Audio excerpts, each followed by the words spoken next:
Welcome everyone to episode 6 of The Man Way.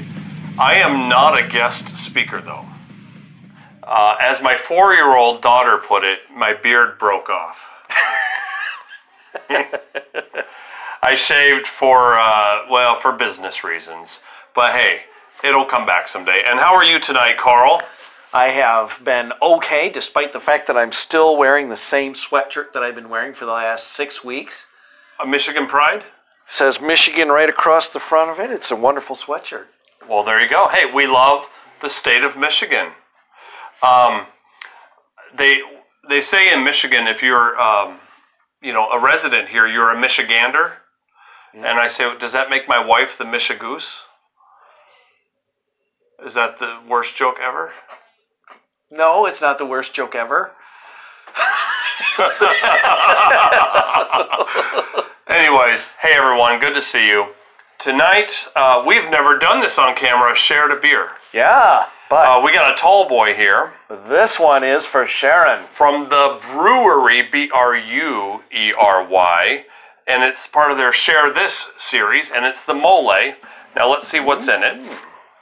It's an Imperial Stout, which already, woohoo, I'm in love, with ancho chilies, chipotle peppers, cinnamon, vanilla, and cocoa nibs.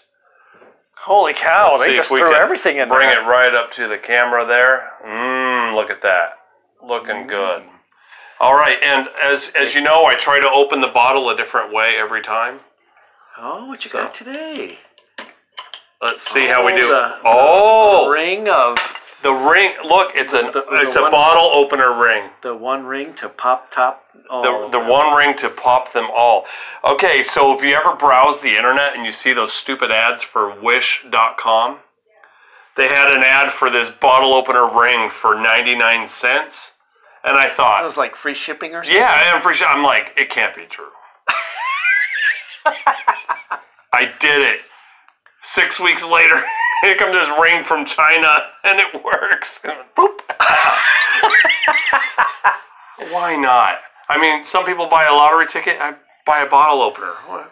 So it works. I think they could have improved their marketing a little bit by not putting the word mole on there, because people are going to read that as mole. Right. And what does mole have to do with beer? We'll pour just a little bit here to start. I was also worried about carbonation issues because this was bottled in December of 2000 and... one moment, Carl, we got to fill in... We got to fill in some... 2017. Yeah, so I was worried... Oh, 2016 edition. I was worried. But I checked with people online and they said, nope, this one sellers really well. So let's find out. Let's give it a taste really quick. All right.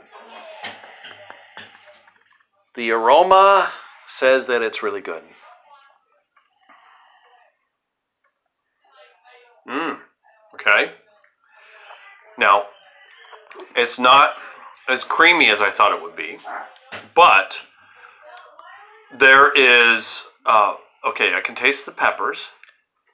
The carbonation is a little bit muted. I think we are suffering in that context. Maybe because of the years. You know, as I drink, it looks more like soda pop style carbonation. Yeah. And that's probably just because it's been in the bottle for the... See, folks, you can't keep beer in a bottle like you can wine or hard liquor. Right. You can't do it. Carl, I don't want to complain. It is very good. Let's say if we got this beer out of, let's say Budweiser said they were going to do an Imperial Stout with flavor. And this is what they came out with for, $11.99 for a 6-pack. Okay. I would have said... All right. Good effort, boys. Good effort. Fabulous. You guys really did a great job. I can't believe Budweiser could actually pull something off like this. Yeah. But this is a craft brew that these guys are supposed to be knocking it out of the park. Yeah. And they made it to the wall. Now, is it possible that the 2 years in the bottle have muted the flavors. I don't see how the flavors could leave. Like, I'm not tasting the chilies or the peppers. Normally flavors get better. I'm not tasting the chilies or peppers. And in fact, that's, I'm not going to say a rule in home brewing, but a lot of people will say if you have a home brew that is not satisfying, to give it 30 days, 90 days, let the flavors find their way. Hang on. Something just happened. You notice how I then poured the rest of the glass? Mm-hmm. There's more flavor now. Do you think a lot of the flavor was at the bottom? Oh, that's weird. There is a bit more flavor now. Now, it's still not incredible, but there is a bit more flavor now. It tastes like the peppers were at the bottom. I think so. You know, I'll bet you there was. It was unfiltered. I'm just leaning a guess. Right. It was unfiltered. Do you see? I can't tell. It's hard to tell. It's too dark. But yeah. So it was unfiltered, and after we poured it the first time, the turbidity mixed up a little bit, and that added a lot of. And again, folks, this is Famille Roux, whatever that is, the brewery, and this is Orange County, California. Alcohol, 11.1 ABV. All right. Could I see that for a moment? Absolutely. So mole is the Spanish. Mole is a Mexican dish. Mm-hmm. Basically, it's like gravy. It's a Mexican gravy. It's a Mexican dish. And there are a lot of different types of moles out there. So isn't this Family Roux? That is actually just that's French. Oh. And I think it's just a saying, but look at the bottom. Bottled by the brewery. Brewed and bottled by the brewery in Placentia, California. Okay. All right, so there it is. Cheers to you, and hey, have you had anything from this brewery? And do you have any beer suggestions for us? Let us know in the comments. Yep. All right, Carl, let's move on to the topic of the night, if you don't mind. Put that on my side. You said there was a guy, and I have to go check him out. He's called Mike Zero. Mike Zero. So he's a film commentator. Yep. And a film enthusiast, like you and I are. Mm-hmm. And he is also well known for putting out theories and suppositions and hypotheses about Hollywood, right? Yeah, about rumors. Okay. Tell me more about this guy and what's going on. Well, if he hears a rumor, he will... his production costs are really low. You can tell by the videoing he does that his production costs are really low, so he gets videos out really, really fast. Okay. And he's got a standard format that he uses, and he is the nicest guy that you would ever want to see on YouTube. Okay. In that, a lot of the YouTubers, a lot of the commentators, they're a bit edgy. They do. They're a little bit rough with their words. Not only in that they use more adult words, more adult four-letter words in that direction, which is not needed for communication. Right. Well, what I mean is, not every YouTuber is out there just dropping the F-bomb all the time, but they are using words that are a little more graphic, I guess you could say. Mm-hmm. But they're colorful. A little more colorful, yeah. But it's not the kind of word, not the kind of speech you would use with your 4-year-old.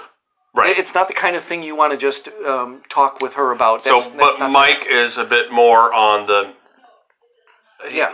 He always talks in a manner that if you were listening to his podcast or video vlog or whatever he calls it, with your 4-year-old, you would be perfectly comfortable if he pops up on the screen and you start listening to him. Right. I think that's on purpose. Oh, yeah. He has a bigger audience that way. Uh-huh. Just like movie stars. In their movies, they can say all this, all these words.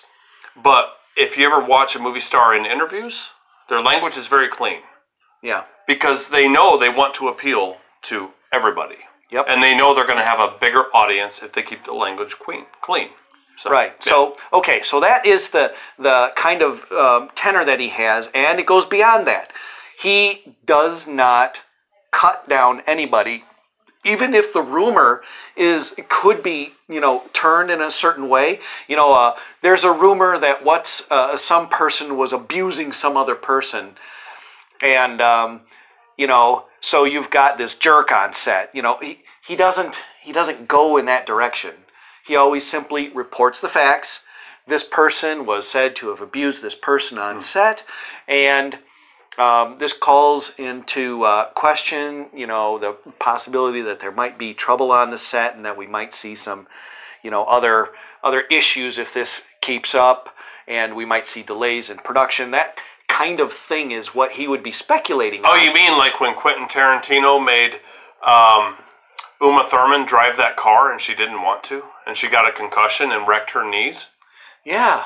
Like that? So he wouldn't be calling Quentin Tarantino, a jerk and a bad guy, and so he's just saying things. He would just report the facts because he doesn't go after people.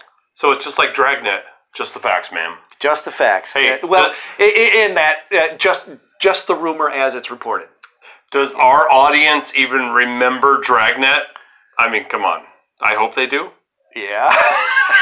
I grew up watching Dragnet. That was great. If you haven't seen Dragnet, you definitely gotta look up clips. Oh, yeah. They're all over the internet, and in fact, you can see a lot of, almost full episodes. It was one of the early cop shows, black and white, really good stuff. And the way that the people acted, you could tell that they had their formula down, but everything always followed that system, and it was, open and close a case, and they actually looked at a lot of different complexities of the law of the time, and how the police should act, and how management was treating lower members in the force, and so on. So there was a lot to it. Actually, it was a great show. Dragnet.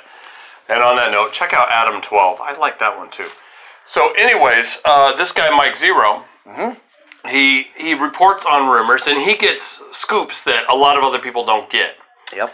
And Ryan Johnson tweeted that, oh yeah, we monitor Mike Zero. Yep. And in fact, he's wrong so often that when we have a saying here in the office that when we do something like, throw something in a trash can and miss, that somebody zeroed that. And so they use his name as a pejorative. To say that he's wrong so often. And yet they have a need to monitor him. Yeah, I think that's funny that Ryan failed in his tweet. You don't monitor someone who's always wrong. You monitor someone who's generally right. It's like, this guy's on to us. Yeah, exactly. He's getting some good stories. Kind of like the folks, I haven't followed Mike Zero until you mentioned him. I'm going to have to research him. But oh, yeah, definitely. For many... He's fun, yeah. For 15 years now, I have followed Dark Horizons, and that's who I've always looked at for movie news and rumors, is Dark Horizons. And I've gone there for many, many years. So, yeah, I'll have to check out the Zero guy. Yeah, definitely. And Splash Film as well. I like Splash Film. So this is old news. So this came out, 2 months ago or so? But it deserves to be brought up again. And the reason that it deserves to be brought up again is because the alternative media is actually valid. And we know that because the people in Hollywood are monitoring them. Yes. Because they do have an influence. They do get word out on what's really going on, and they contradict the mainstream media so often. Oh, this goes back to the days when alternative media was a problem in politics, because in the 2004 election, I think, is when bloggers were starting to become a thing. What was that? Was it 4 or 8? Was that the Swift boat guys? Well, they were attacking John Kerry, yes. But... So that was 2004? I don't remember at the moment, but Okay. my point is that around 2004 or 2008, blogging was really becoming a thing. I think it was 2004. Yeah. And they were saying, hey, we're presenting news as well. And they were trying to get press passes. And the traditional media was shutting them down. Yep. And political organizations like the White House and so many others were also shutting them down, saying, hey, no, only CNN, NBC, ABC, CBS, on and on. Only the real media is allowed. But so that happened in politics, but this is in entertainment. It goes to show that just because you don't work for NBC or CNN or whoever doesn't mean that you can't report on stuff. Exactly. Okay, interesting. So I'm going to check out Mike Zero. You check him out too. Now I want to talk about something new. Okay. I watched another movie trailer. Now, me and movie trailers, we have a love affair that goes way back, 20 plus years. I love movie trailers, and sometimes I love movie trailers more than movies themselves. Oh, yeah. A movie trailer is a miniature movie. Yeah. And I can remember movie trailers from movies I've never seen, and the trailer was enough for me to understand the movie, somewhat.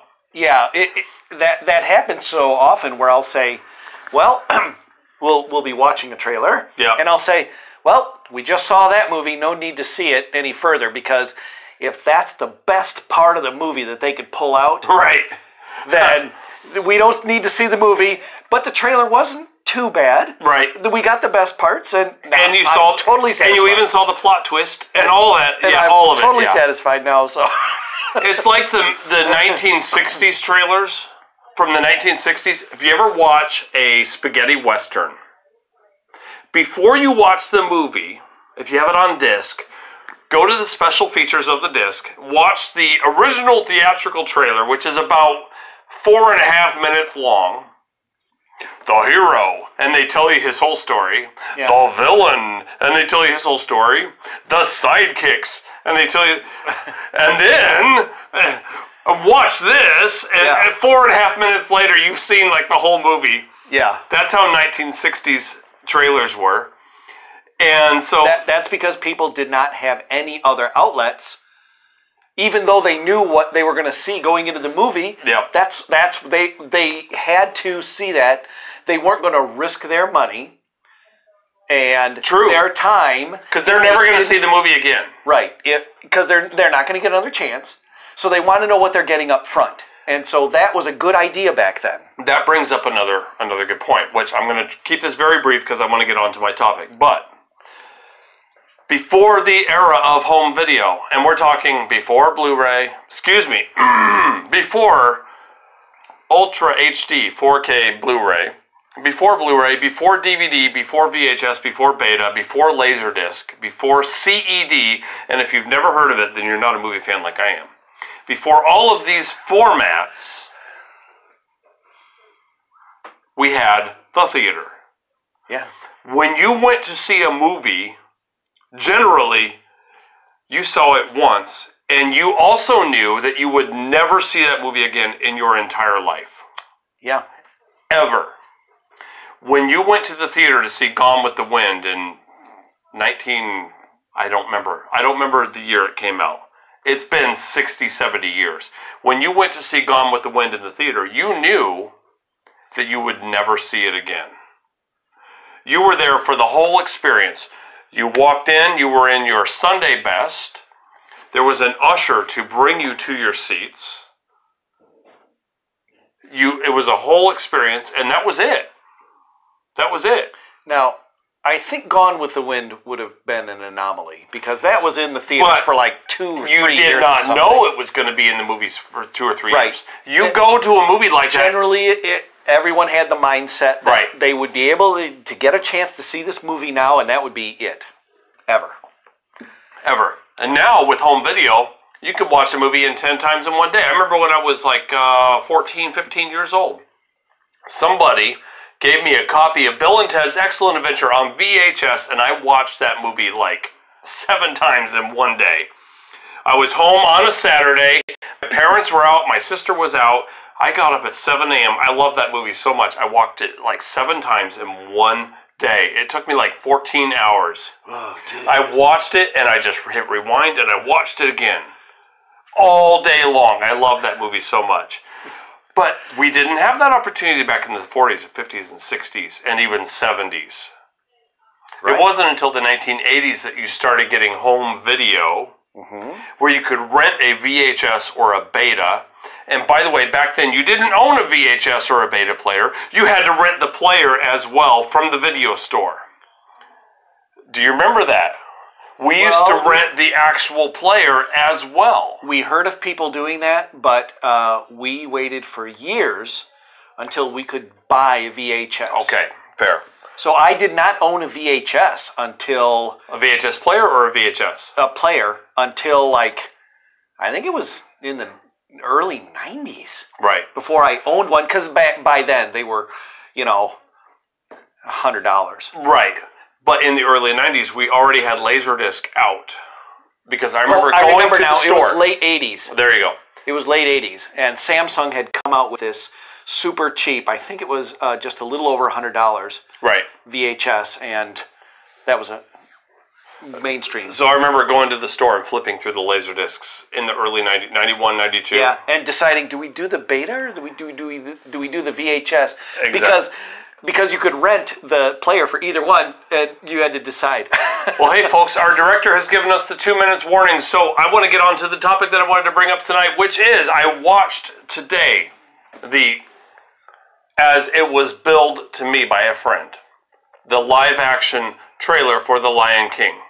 Now, I saw The Lion King in the theaters when it first came out in the early 90s, and I loved it. Great animation, really fun story, really great. I loved The Lion King. Love The Lion King. I've always been a sucker for Disney movies. Always. You can't take me away from that. Anyways. I watched the trailer. Why did Scar not kill the kid when he discovered? Because it would have been too brutal for the Disney children audience watching. Yeah, okay. But anyways, I've always been a sucker for Disney movies. Always loved them, even though I'm a manly man. This is the man way. I love Disney movies. Okay. Anyways, I watched the trailer today. You know how they've been doing live action the last 5 years or so? Right. We got Cinderella. We got Maleficent. Beauty and the Beast. We got Beauty and the Beast. We know they're doing Aladdin with Will Smith as the genie, which hopefully is great. No. But I watched the live action for The Lion King, and it wasn't live action. Oh. It's just modern animation. Oh. All the animals, everything, the whole thing is just really well done animation. Oh, so it's going to be 3D animation, exactly. Not the. It's not live action. It's just animation. Okay. Really modern animation, very good, to the level of Princess Leia in, you know, the Force Awakens animation, or New Hope, I mean. Oh, wow. I mean, Rogue One. Oh, okay. To that level, it's that good. Really amazing stuff. Okay. And the lion. Oh wow! You thought that Liam Neeson starring as the 3D lion in Narnia was okay? This lion looks amazing. Oh, but it's all animation. Okay. So my point is, and by the way, they brought back James Earl Jones, which who doesn't love James Earl Jones? Oh, fantastic. I'm glad they did that. I think only Hitler and the Nazis wouldn't like James Earl Jones because everybody loves James Earl Jones. Who couldn't like James Earl Jones? That voice is right up there with Morgan Freeman. I mean, you can't... Simba, no! Anyways, James Earl Jones is doing the voice again. Reprising his role. Okay. Oh, so good. Was this necessary? That's... The whole point of the last 10 minutes, was it necessary to remake it with new 3D animation? Was it necessary? I want to watch it. I'm going to watch it. But was it necessary? If they make money off of it, the answer is yes. That was deep. If they make money, that was deep. There you go. Is it the same answer for my criticism of Toy Story 4 and the stupid spork? if they make money off it, was it worth it? Yes. Folks, there you have it. The fan versus the connoisseur. No, the connoisseur versus the fan. Yeah. The businessman.